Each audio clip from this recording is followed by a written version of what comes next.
Hospital లేని పరిస్థితి. 82 మా ఫాదర్ ఇన్ లా గౌరవనీయులు ఎన్టీ రామారావు గారు ఆ రోజు ఆయన ఆపరేషన్ చేసుకోవాలంటే అమెరికాకు పోయి హార్ట్ ఆపరేషన్ చేసుకొని వచ్చాడు. అదే మారుగా మా అత్తగారు అయినటువంటి వసతారం గారిని చూస్తే ఆవిడ క్యాన్సర్ వస్తే ఆ రోజు 2 హాస్పిటల్, ఒకటి బాంబేలో ఒక హాస్పిటల్ ఉండేది టాటా, రెండోది అడయారులో ఒకటి. ఈరోజు మీరు చూస్తా ఉంటే క్యాన్సర్ కోసం అనేక హాస్పిటల్ వచ్చాయి. అదే ఎన్టీ రామారావు గారి కోరిక. ఆవిడ పేరుతో ఒక హాస్పిటల్ పెట్టాలని చెప్పి బసవ తారకం క్యాన్సర్ హాస్పిటల్ ఆ రోజు ప్రారంభించారు. ఈరోజు బాలకృష్ణ గారు హాస్పిటల్ సమర్థవంతంగా నిర్వహించే పరిస్థితికి వచ్చాడు. నేను ఎందుకు ఆ మాట చెప్పానంటే ఈరోజు అన్ని హాస్పిటల్స్లో ఈరోజు ఎక్కడికక్కడ మన వాళ్ళు చాలా సమర్థవంతంగా వచ్చే పరిస్థితికి వచ్చింది. ఇంకా రాను జెనెటిక్స్ టెస్ట్ కూడా, జెనెటికల్ టెస్టులు చేసిన తర్వాత ఏ వ్యక్తికి ఎలాంటి డిసీజెస్ భవిష్యత్తులో రాబోతాయో ముందుగానే ప్రిడిక్ట్ చేసేస్తున్నాం. అది ప్రిడిక్ట్ చేసినప్పుడు దానికి ప్రివెంటివ్గా ఏం చేయాలనో అవన్నీ కూడా చేసే పరిస్థితికి వస్తున్నాం. అంటే మనం ఊహించిన పరిణామాలు ఇవన్నీ. అయితే ఈరోజు నేను ఒకటే మిమ్మల్ని అందరినీ కోరుతున్నా, అవేర్నెస్ కూడా వారు చాలా భాస్కర్ గారు ఒక మాట చెప్పారు, హాస్పిటల్కి పోకుండా ఉంటే that is the best way. నేను కూడా అదే కోరుకుంటున్నా. అది మీ చేతుల్లో ఉంది, కానీ మన లైఫ్ స్టైల్స్ మనం మార్చుకోలేకపోతున్నాం. భవిష్యత్తులో నేను ఒకటే ఆలోచిస్తున్నాను, హెల్త్ కాస్ట్ తగ్గాలి. మా మంత్రి గారికి సత్యకుమార్ గారికి ఒకటే చెప్పాను నిన్న కూడా మీటింగ్లో, ఆంధ్రప్రదేశ్లో ఎలాంటి డిసీజెస్ వస్తున్నాయి, ఆయుష్మాన్ భారత్లో మేము కూడా భాగస్వాములయ్యి ప్రతి ఒక్క ప్రైవేట్ హాస్పిటల్లో కానీ గవర్నమెంట్ హాస్పిటల్లో కానీ ట్రీట్మెంట్ చేసుకునే ప్రతి ఒక్కరిది రికార్డు తీసుకుని తద్వారా డిజిటల్ హెల్త్ కార్డ్స్ ఇష్యూ చేసి ఎవరైనా కిమ్స్కి వస్తే మొత్తం రికార్డు అంతా హిస్టారికల్ రికార్డు ఉంటుంది, దానిపైన యాక్షన్ తీసుకునే పరిస్థితి వస్తుంది. నేను దానికంటే ఒక స్టెప్ ముందుకు పోయి రాష్ట్రంలో 90% డిసీజెస్ ఏమేమి వస్తున్నాయి, ఈ 90% డిసీజెస్ని ప్రివెంట్ చేయగలిగితే ఏమేం చేయాలి. ఒకటి ప్రివెంటివ్ హెల్త్. ప్రివెంటివ్ హెల్త్లో డైట్ విషయం చెప్పాడు, హ్యాబిట్స్ విషయం, ఎక్సర్సైజ్, లేకపోతే స్లీప్, దీనికంటే కూడా అలవాట్లు, ఇవన్నీ కూడా లైఫ్ స్టైల్స్ కానీ కొద్దిగా మనం మార్చుకోగలిగితే చాలా వరకు హాస్పిటల్కి వచ్చే పరిస్థితే రాదు. నేను ఇంకా ఒక స్టేజ్ ముందుకు వెళ్తున్నా.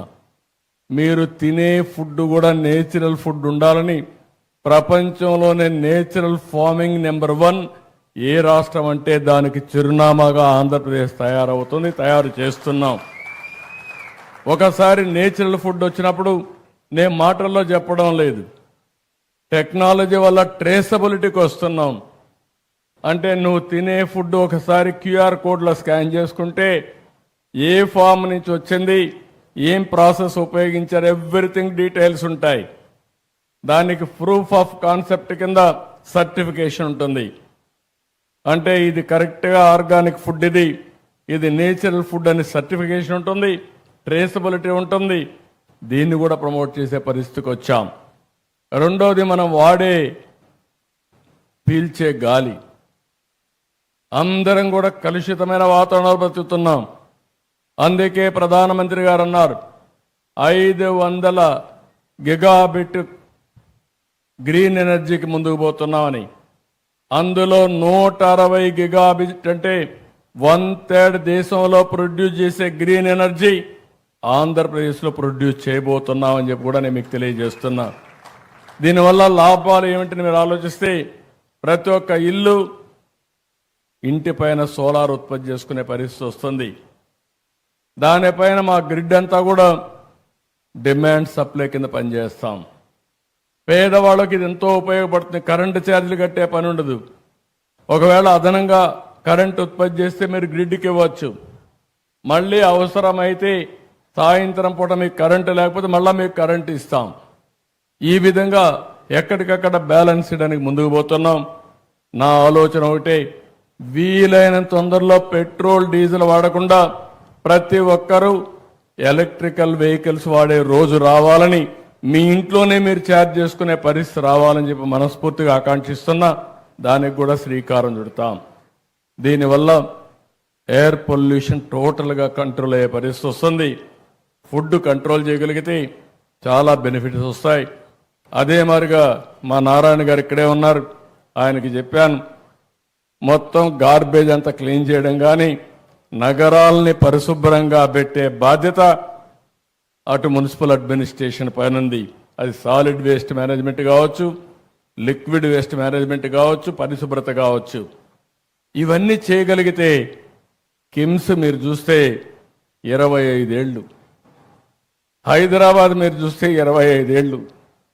నేను ఆ రోజు ఐటీ గురించి మాట్లాడితే ఎగతాళి చేశారు, తిండి పెడుతుందా అన్నారు. ఇప్పుడు వస్తా ఉంటే చిన్న చిన్న కుర్రవాళ్ళు సెల్ ఫోన్ పట్టుకొని చూపిస్తూ నాకు జేజేలు పలికే పరిస్థితికి వచ్చారు. అది చూసినప్పుడు నాకు అనిపిస్తుంది, నిన్నే మేము డిస్కస్ చేసాం మా కలెక్టర్స్ కాన్ఫరెన్స్లో, మీరు ఏ ఆఫీసుకు పోయే పని లేకుండా వాట్సాప్లోనే అన్ని సేవలు అందించే పరిస్థితి తీసుకొస్తున్నాం. నీకు ఏ సర్టిఫికేట్ కావాలన్నా, ఏ పని కావాలన్నా ఒక వాట్సాప్ ద్వారా, మీరు ఒక టెంపుల్కు పోవాలన్నా, ఒక ఎంఆర్ఓని సర్టిఫికేట్ తీసుకోవాలన్నా, ఒక సినిమాకి పోవాలన్నా, రేపు రాబోయే రోజుల్లో కిమ్స్ హాస్పిటల్లో బెడ్ బుక్ చేసుకోవాలన్నా వాట్సాప్ గ్రూప్లోనే బుక్ చేసుకునే పరిస్థితికి వస్తారు. అంటే మొట్టమొదటిసారిగా నేను ఆలోచించేది, గవర్నమెంట్ ఆలోచిస్తున్నా, ప్రైవేట్ సేవలు కూడా ఇంటిగ్రేట్ చేస్తే ఇంకా మీరు ఎక్కడికి పోయే పని లేదు, మీ ఫోన్ ద్వారానే అన్ని పనులు అయిపోయే పరిస్థితి వస్తుంది. ఇలాంటి వినూత్నమైన ఇంకొక పక్కన మీరు చూసినప్పుడు మా గవర్నమెంట్ను కూడా ప్రైవేట్ వాళ్ళు ఎంత సమర్థవంతంగా గ్యారప్ చేస్తున్నారో, గవర్నమెంట్లో కూడా కంప్యూటరైజేషన్ చేసి ఎక్కడికక్కడ సమర్థమైన సుపరిపాలన ఇవ్వడానికి ముందుకు పోతున్నాం.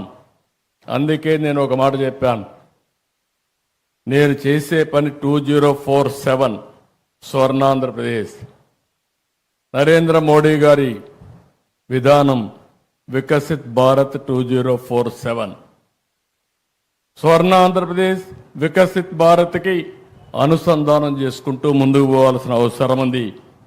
అదే సమయంలో నేను ఒకటే ఆలోచిస్తున్నాను, వెల్తీ, హెల్తీ, హ్యాపీ సొసైటీ.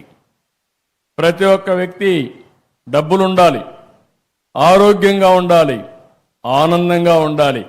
అప్పుడే ఆరోగ్యం వస్తుంది, అప్పుడే ఆదాయం వస్తుంది.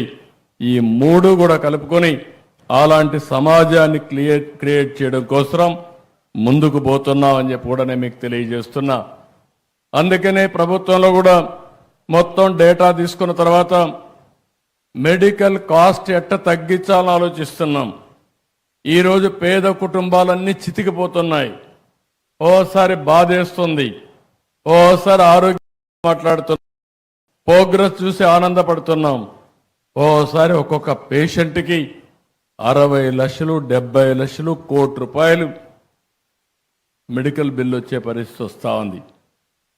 చాలా మంది ఆస్తులు అమ్ముకొని కూడా ప్రాణాలు కాపాడుకోవడానికి కష్టపడి ముందుకు పోయే పరిస్థితి వస్తున్నారు. ఓసారి బతుకుతున్నారు, ఒకసారి చనిపోతున్నారు. కానీ చనిపోయిన తర్వాత ఆ ఫ్యామిలీని చూస్తే ఫైనాన్షియల్గా చితికిపోయే పరిస్థితికి వస్తున్నారు.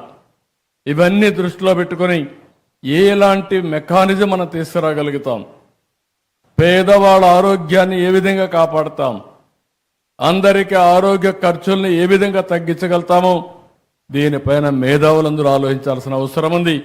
నేను కూడా ఆలోచిస్తున్నా. ఈరోజు హాస్పిటల్లో కూడా ఇంకొక విషయం కూడా, ఇక్కడ డాక్టర్స్ ఉన్నారు, కొంతమంది ప్రైవేట్ మెడికల్ కాలేజెస్ కూడా ఉన్నాయి. మీరందరూ కూడా శ్రద్ధ పెట్టాలి. మీరు మీ హాస్పిటల్ మేనేజ్మెంట్ ఎంత ముఖ్యమో సమాజం కూడా అంతే ముఖ్యం. ప్రివెంటివ్ హెల్త్ గురించి మీ అందరి బాధ్యత. ప్రజా చైతన్యం తీసుకురావాల్సిన అవసరం ఉంది. అదే సమయంలో రియల్ టైం మానిటరింగ్ కూడా. చీటికి మాటికి మీరు హాస్పిటల్ అందరినీ పేషెంట్లు చేర్చి తద్వారా వాళ్ళకు రూమ్ రెంట్లు వేసి విపరీతంగా భద్రత పెంచేసే పరిస్థితికి వస్తున్నారు. ఈరోజు వేరబుల్స్ వచ్చాయి. ఏ డిసీజ్ వచ్చినా ఆయన ఇంటి దగ్గర ఉంటే మీరు ఇక్కడి నుంచి మానిటర్ చేసి అవసరమైనప్పుడు అతను హాస్పిటల్కి షిఫ్ట్ చేసే మెకానిజం వస్తూ ఉంది. అంబులెన్సెస్ ఉన్నాయి. అంబులెన్సెస్ కూడా మనకు కావలసిన ఎక్విప్మెంట్ అంతా పెట్టే పరిస్థితికి వస్తున్నాం. అందుకని అందరం కూడా ఆలోచించుకోవాల్సింది రాబోయే రోజుల్లో మానిటరింగ్ కూడా పేషెంట్ ఎక్కడుంటే అక్కడ చేసి అవసరమైతే హాస్పిటల్ తీసుకురావడం, అవసరమైతే ఆపరేషన్లు చేసే పరిస్థితి రావాలి. అప్పుడే కాస్ట్ తగ్గించగలుగుతాం. ఇవన్నీ కూడా టెక్నాలజీ వచ్చింది కాబట్టి మనం సమర్థవంతంగా చేసే పరిస్థితి వస్తుందని చెప్పి కూడా నేను మీకు తెలియజేస్తున్నా. ఎందుకంటే బైఫర్కేషన్ వచ్చిన తర్వాత ఆంధ్రప్రదేశ్లో ఇంకా చాలా హాస్పిటల్కి స్కోప్ ఉంది, కాలేజీలకు కూడా స్కోప్ ఉంది. ఒకప్పుడు నేనే మెడికల్ కాలేజీని ఎక్కువ పెంచాను. ఆ రోజుట్లోనే మీరు చూస్తే మెడికల్ ఎడ్యుకేషన్ కోసం అన్ని జిల్లాల్లో ఒక మెడికల్ కాలేజ్ ఇచ్చాం, చదువుకు ప్రాధాన్యత ఇచ్చాం, రెవెన్యూ డివిజన్లో ఇంజనీరింగ్ కాలేజీలు ఇచ్చాం, మండల్లో జూనియర్ కాలేజ్ ఇచ్చాం, ఎవ్రీ 5 కిలోమీటర్లు ఒక హై స్కూల్ ఇచ్చాం, 3 కిలోమీటర్లు ఒక అప్పర్ ప్రైమరీ స్కూల్ ఇచ్చాం. ప్రతి ఒక్క కిలోమీటర్ స్కూల్ పెట్టి విద్యకు ప్రాధాన్యత ఇచ్చాం. ఈరోజు ఒక పక్క మా మంత్రి గారు కూడా చెప్తున్నా, ఎలాంటి విషయాలు చేస్తే ఇంకా ఎఫెక్టివ్గా ఉంటుందో భారతదేశంలో ఉండే మోడల్సే కాకుండా ప్రపంచంలోనే కాస్ట్ ఎఫెక్టివ్ హెల్త్ కేర్ ఉంటే అవన్నీ అధ్యయనం చేసి ఎలాంటి మోడల్ని క్రియేట్ చేయాలి, ఇన్సూరెన్స్ ఎట తీసుకురావాలి, ఇవన్నీ కూడా వర్కౌట్ చేయమంటున్నాం. అందులో ఏదైనా ఐడియాస్ ఇవ్వగలిగితే భాస్కర్ రావు కూడా చెప్తున్న అనుభవంతో ఆయన కూడా మొత్తం ఒక మోడల్ తయారు చేయగలిగితే we will be very happy అని చెప్పి కూడా నేను వారికి తెలియజేస్తున్నాను. ఇది కాకుండా వారు ఒక మాట చెప్పారు, ఏదైతే హెల్త్లో నాన్ డాక్టర్స్ ఒక పక్క మెడికల్ స్టాఫ్ ఉన్నారు, కానీ ఒక డాక్టర్కి సపోర్టింగ్గా 10 మంది అదర్స్ ఉన్నారు. ఒక నర్స్ కానీ, ఒక టెక్నీషియన్ కానీ, అదే మరిగా అనేక మంది దానికి సపోర్టింగ్ స్టాఫ్ ఉన్నారు. దీనికి స్కిల్ డెవలప్మెంట్ కోసం ముందుకు వస్తున్నారు. నేను వారికే కాదు, ఈ రాష్ట్రంలో స్కిల్ డెవలప్మెంట్ చేయడానికి ఏ రంగంలో ముందుకు వచ్చినా వారికి పూర్తిగా మద్దతుగా ఉండడానికి ఈ ప్రభుత్వం సిద్ధంగా ఉన్నామని చెప్పి కూడా నేను మీకు తెలియజేస్తున్నా. మనందరిలో కూడా తెలివితేటలున్నాయి, కానీ ఏ పని చేయాలనో ఆ పని చేయడానికి కావాల్సిన స్కిల్స్ తక్కువ ఉన్నాయి. ఎవ్రీ ఫీల్డ్ మనం గుర్తుపెట్టుకోవాల్సిన అవసరం ఉంది. ఈరోజు భారతదేశాన్ని మీరు ఒకసారి ఆలోచిస్తే ప్రపంచంలోనే ఒక అగ్రదేశంగా తయారయ్యే పరిస్థితి వస్తుంది. నేను అనేక సార్లు చెప్పడం కాదు, కానీ మీరందరూ గుర్తుపెట్టుకోవాల్సిన అవసరం ఉంది. ఎక్కడైతే ఒక సమర్థవంతమైన నాయకుడు ఉంటాడో, ఎక్కడైతే ఒక సుస్థిరమైన పరిపాలన ఉంటుందో అక్కడ అభివృద్ధి ఉంటుంది, అక్కడ సమిక్షేమం ఉంటుంది, అక్కడే భవిష్యత్తు ఉంటుందని చెప్పి కూడా నేను మీకు తెలియజేస్తున్నా. అలాంటి నాయకుడే కేంద్రంలో నరేంద్ర మోడీ అని చెప్పి కూడా మీ అందరికీ విజ్ఞప్తి చేస్తున్నా. ఈ విషయం మీరు గుర్తుపెట్టుకోవాల్సిన అవసరం ఉంది. మనం ఇక్కడుండే నాయకులమే కాదు, ప్రజల్లో కూడా ఒక చైతన్యాన్ని తీసుకురావాల్సిన అవసరం ఉంది. 2004లో కానీ తెలుగుదేశం ప్రభుత్వం మళ్ళీ గెలుసుంటే ఈరోజు ఈ ఆంధ్ర రాష్ట్రం ఎక్కడుండదో ఒక్కసారి బేరీ చేసుకోండి.